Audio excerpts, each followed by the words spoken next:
One local family scarred by gun violence says it'll take much more than an executive order to bring safety to their community. Instead of waiting on different levels of government to address that issue, they're taking actions and matters into their own hands. Tan Trung visited Central City today to put their story in focus. There's an innocence to the kid pictures of Braisha Harness Parker and her older brother William Pennington. That innocence stopped in his early teens. I grabbed the gun. When I grabbed his hand with the gun and I tried to take it like that, when I did like that, he shot it. That was back in 2000 at the former Carter G. Woodson Middle School. William says he got into an argument with another student who eventually snuck a gun into the schoolyard and shot him. It's a hard thing to go through, being shot, especially at school, one of the places you know you should be safe at.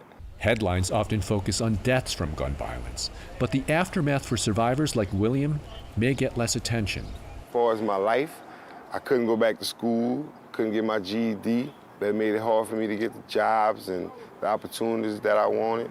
The shooting traumatized their family, and Braisha says far too many others in her neighborhood can relate.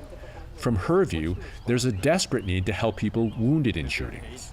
What resources are truly provided to them in terms to get back on their feet, to get mentally back in the right state of mind, or to be physically able to move around with their families. Braisha and William grew up here in Central City, and during those years they've seen their fair share of gun violence, and they've also heard their fair share of promises to curb that gun violence.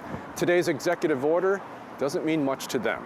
All of that stuff way at a national level, it never reaches us below the poverty line. Hoping to protect kids from guns, Braisha helped create Save Our Youth NOLA, a nonprofit that steers children to job opportunities, athletics, and mentoring programs. My daughter gonna have to live in this if I don't fix this along with other community members. For these siblings, the debate about guns isn't political, it's personal.